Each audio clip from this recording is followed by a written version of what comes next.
Hello and welcome to GameSack. Time to take a look at some brand new games for some ancient consoles. Well, by brand new I mean recent-ish. This first one, however, hasn't been released just yet. I, as well as many other YouTubers, received prototype copies, so I'll give you my thoughts on the current build. Good news is that they're looking for feedback, so let's get to it. Remember Doom on the Super Nintendo? Yeah, it wasn't the greatest version of the game out there. It uses the Super FX2 chip to help it out, but it was missing a lot of content. Not only that, but the game runs at 10 frames per second. That's not very exciting now, is it? Well, enter limited run games and the new version of Doom for the Super NES. Randall Linden, who is the original developer, has returned to finish it up and make it as good as he can for the console. This one also uses some helper hardware, the FX3. Not the Super FX3, mind you, that name is copyrighted by Nintendo. Right away you can see that the game is running twice as fast. That's right, 20 frames per second. Take a look at them side by side. Can you spot the difference? Keep looking. Notice it yet? Okay, there you go, you noticed. Good job. So the frame rate increase comes at the cost of the game running twice as fast. That means the controls can be a bit slippery, even when you're not running. When you do press the run button, it's utterly insane. Personally, I would have preferred the frame rate increase without the game speed increase. I mean, that's what the run button is for. Having it move so fast and slippery also makes it tougher to aim. Hopefully this can be fixed by the time the game officially comes out, and maybe include an always run option for those who want it. There's more here than just the frame rate and the speed stuff though. The missing missions from the first 3 episodes have been restored, and episode 4 here has been added. The circle strafe has also been added. I'm amazed that this was missing from the original game, so I went back and checked and nope, can't do it. The enemies all still face you at all times, and the ceiling and the floor still have very little if any detail. There's a new password system that's been added for cheats, credits, a sound test, a rumble test, and who knows what else. There's also full motion video for the opening company logos. The graphics are exactly the same as they were in the original release. By that I mean they're still blocky and they still don't fill the screen. It's just that they're way faster now. The audio's fine, and there have been some music tracks added that were missing before.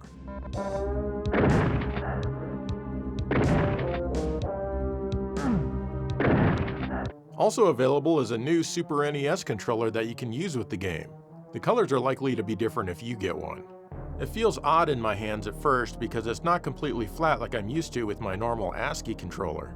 The reason it's not flat is because this one has a rumble feature that they say will be open source, so any new game can use it if they want. So old games can be hacked to include rumble, and new games can have it as well if they keep making new games for the console. The rumble is decently forceful, not the typical light buzz you'd feel on something like a cell phone or the Switch. You'll feel it whenever you fire your gun, and each gun feels slightly different. You'll also feel it when you get hit or otherwise take damage. The chainsaw in particular rumbles the controller quite a bit. My pre-production cartridge is clear. I didn't get a box and there's no label on the cartridge. The FX3 is actually a Raspberry Pi mounted on the PCB, and it was done up by Bitmap Bureau. I'm sure their name is going to pop up later in the episode. They always do. I read that there's a nice surprise for anyone who opens up the cartridge, but I'm not sure what that could be. Maybe they mean for people who get the non-pre-production version, which won't come in a translucent shell. This is selling on Limited Run Games' website for $100 for just the game. They say it'll ship in February of 2026. The Rumble controller will sell for $35 and supposedly ship at the same time. Maybe this is worth it for you if you're really into Doom, and it is nice to see the Super NES get some extra chip aftermarket love. I just wish that they could at least fix the game resolution. So, how does this stack up to the other versions now available on this era of hardware? Well, the 32X version isn't awful, though it is missing a lot of content and the music is, well, it's downright unacceptable. But hey, at least the game runs at the correct speed. There's a version for the Genesis called Mega Doom, which requires a Mega EverDrive. This is actually the PC version crammed in here. It runs at 20 frames per second and also the correct speed. However, it is grainy as hell. Then there's Doom Resurrection for the 32X, which is a hack of the original 32X Doom. This one also runs at the correct speed. The frame rate is a bit slower than the new Super NES Doom remaster, but it's still my favorite Doom for this era of console hardware. Still, this new version of Doom on the Super Nintendo is much better than the original release. So will you be picking this one up? If so, are you going to get it with the controller? If you're not interested in Doom, are you going to get the controller on its own to use with future homebrew and hacks that include Rumble?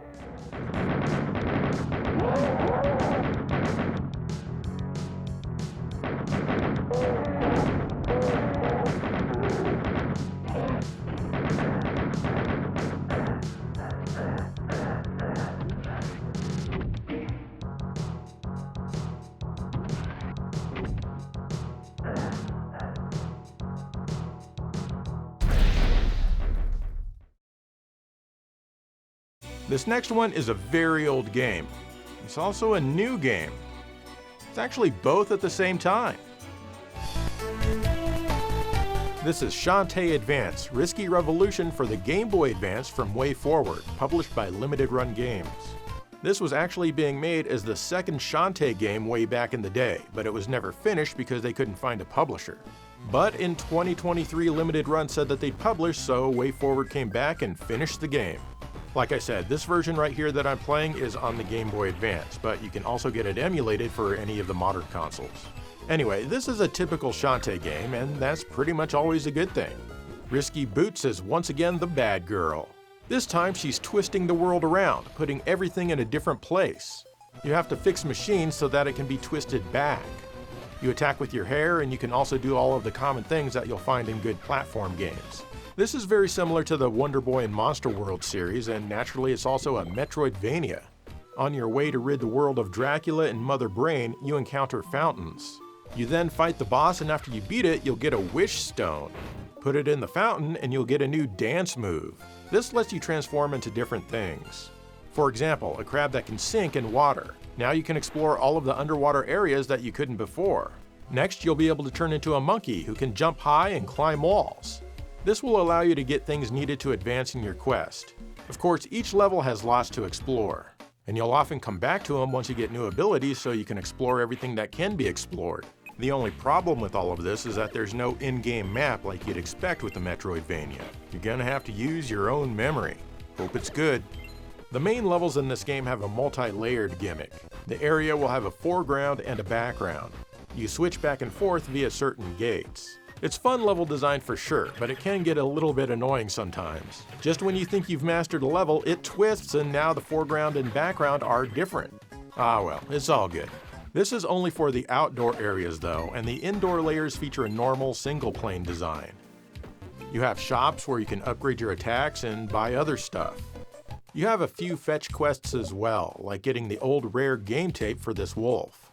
I feel that this guy kinda represents the story behind the release of this game. The controls work well for the most part, but they can feel a bit cumbersome when using dance magic to transform back and forth as quickly as you can during boss fights. The graphics are bright and colorful, nothing but excellence here. It looks really good. The music fits in perfectly with the rest of the series, though it's a bit grainy sounding because it's the Game Boy Advance.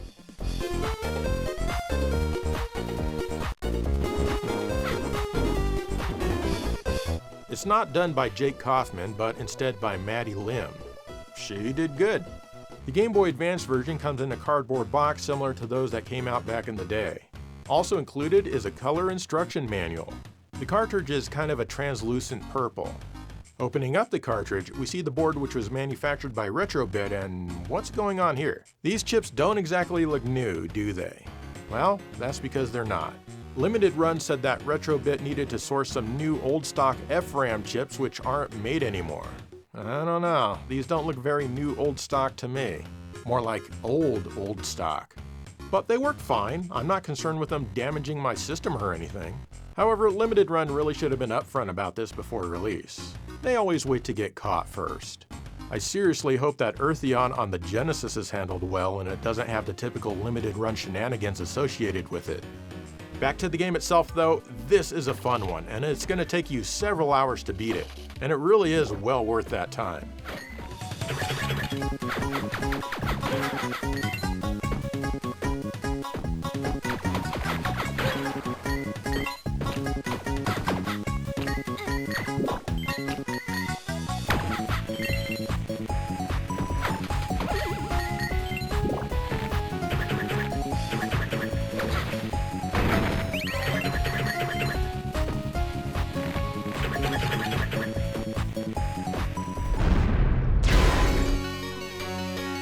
here's Xeno Crisis on the Game Boy Advance from Bitmap Bureau.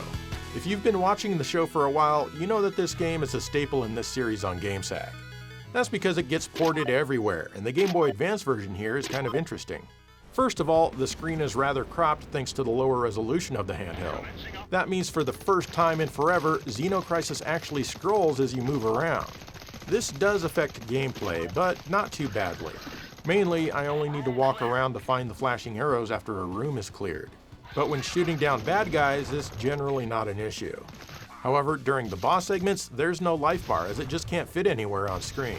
I don't like it when bosses don't have life bars, especially when they used to have them in other ports. Next are the controls. Xeno Crisis wants to be played like Smash TV or Robotron, dual stick style. That's not possible with the Game Boy Advance, so you shoot in the direction that you point and you strafe that direction while firing. You can rotate your position with the shoulder buttons, and you're going to need to do this a lot. You also toss grenades with the right shoulder button, and you roll with either A or the left shoulder button. Just like you'd expect, the layout can be changed in the options menu. The graphics are fine. There's no flicker during this boss fight like there is in a few of the other versions. The music sounds good, a hair grainy because it's the Game Boy Advance, and sadly, it's only in mono.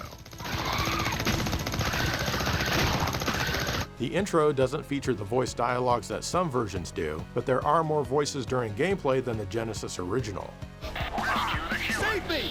Thank you! The game comes in a nice cardboard box in a couple of different region styles. Naturally, it has a color instruction manual.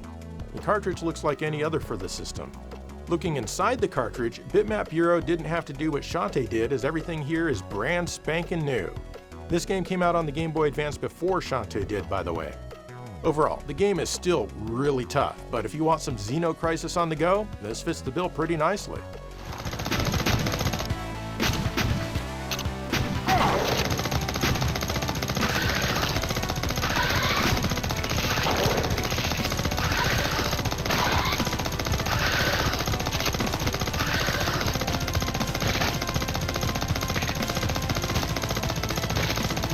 Cleared.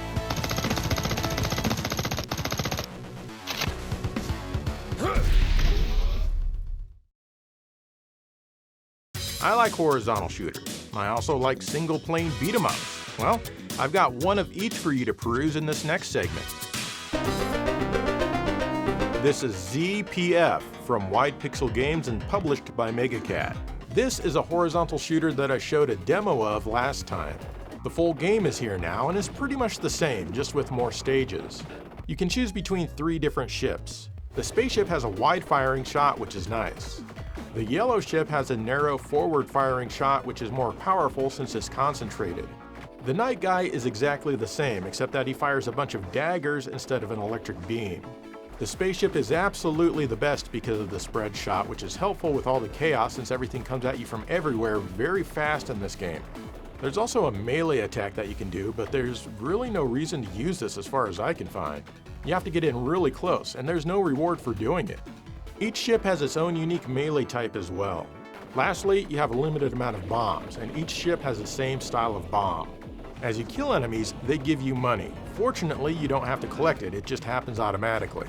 But the coins flying around certainly do add to the visual chaos on screen. You have a shop between each level where you can power up your ship, power down the enemy in the level, and buy extra lives and even hints. The shop is extremely helpful, just as long as you have enough money. You should know that there are no continues in this game unless you buy them. You can choose from 3 different levels when you start the game, but of course beating them opens up new levels to play. There's a bonus stage where you can get more money and I guess points. I'm not sure if you can die here or not, I've never tried. There are also some secrets in here like collecting keys. I'm not sure what collecting them does. It's still all a secret to me. In several of the stages, the game screen will often transition to a new scene. It's just boom, you're in someplace new. It does help the stage keep from getting boring though. There's one stage that doesn't change up at all. The graphics are mostly good. There is some excellent artwork as well as some mediocre artwork mixed in. The colors of a few of the stages is definitely a choice. A bit on the garish side, and it's easy for the enemy bullets to get lost. In other stages, there's no way the enemy bullets are going to get lost in the background. In a few of the areas, there's some backward scrolling in the far background. I recall them saying that they were going to adjust some of this after people complained, but I don't think that they did. Hell, I think they may have doubled down on it just to spite the people who complained, which honestly kind of amuses me. There's always a lot going on, and rarely will you notice any flicker and never any slowdown. There's a bit of nudity here, like in the stage select menu. Oh, and also at the end of the bonus stage. The sound and music are both very well done. There are some great tunes here with some deep percussion and nice use of PSG.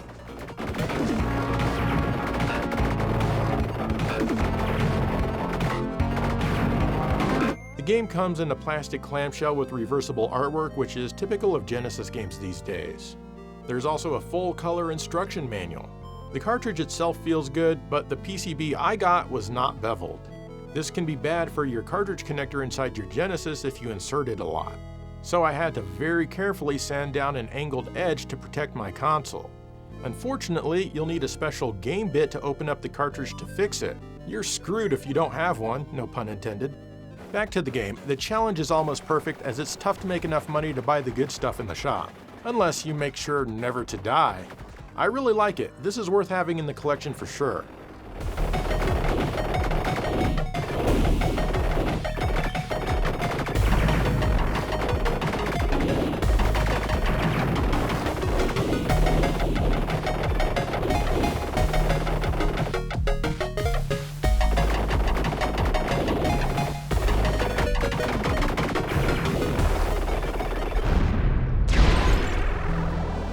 This is Demon Claw, Origins of Nanar from Bitbeam Canon and published by NeoFid.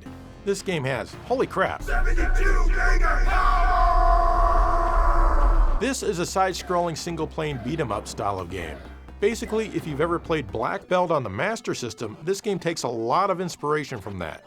Only this game has lots more flying enemies.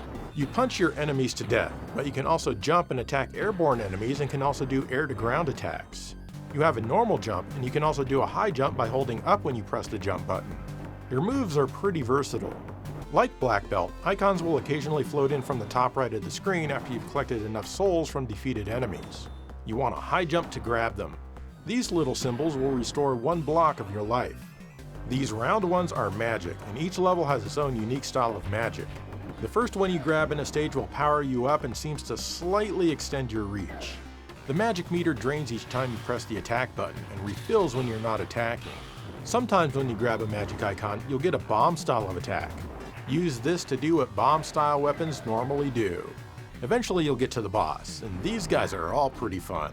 Their attack patterns are enjoyable to learn and even more enjoyable to exploit. The last boss in particular, which I'm not going to show you, has some really fun patterns. The third boss here totally wrecked me the first time I got to him. I ended up getting a game over after trying several times. But once you figure him out, then he will happily die. The flying enemies are almost always present, and they can be kind of annoying, especially these giant hornets that turn into scorpions on the ground once you hit them. You have to deal with the enemies in the air, because if you don't, they are really going to piss you off. You can also play as Gareth from Demons of Asterborg, which is another game that was published by NeoFid. He uses a sword, but overall his controls are the same as Elric, who is the main guy. Since he has a sword, he has a bit more reach. The game is a tad easier when you play as Gareth. I was playing as him the first time I beat the game. It took a bit longer for me to finally beat it with Elric. You get ever so slightly different boss dialogue depending on which character you play as. The game's biggest flaw is that it's slightly short, with only 5 levels. On the normal difficulty, you'll be presented with a very good challenge, so you won't be beating it the first time you play, that's for sure. There are no continues, by the way, but I don't think that this game needs them. There's also a 2-player tag team mode, which I haven't had the opportunity to try. There's a save feature, which remembers your custom controls and also your high scores. I like that. The graphics are excellent with some great color, nice scrolling, and some excellent artwork everywhere. The adventurous music is also very good, and it can change up and become more tense during a stage if you have the dynamic music on in the option screen.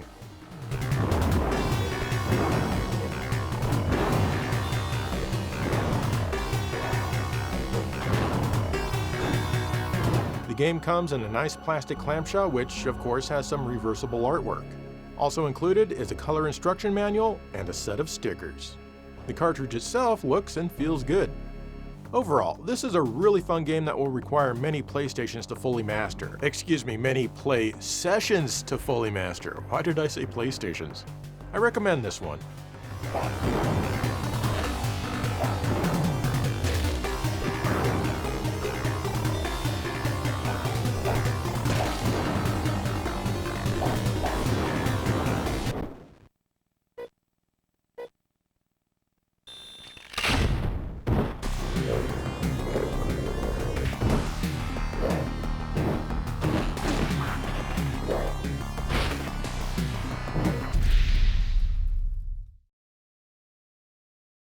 And there you go, more new games for old consoles. What do you think of those?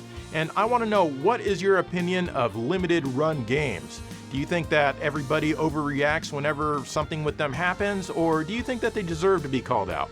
Let me know. In the meantime, thank you for watching GameSag.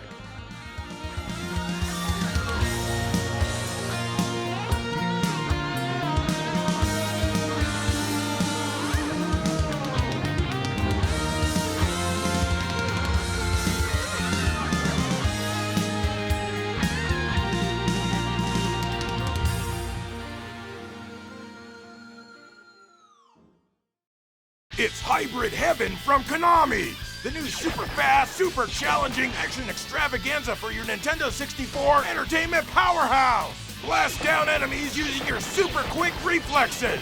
Be careful, as some enemies don't give a crap about being shot! You'll have to fight them head-on with exciting hand-to-hand combat! Never before has action been so intense! Choose between punches and kicks! Choose between left or right-handed attacks! Choose low, middle, or high attacks! Are you nimble enough to keep up with the screamingly fast pace of battle? Action so intense that you'll need to keep paramedics nearby in case you have a heart attack!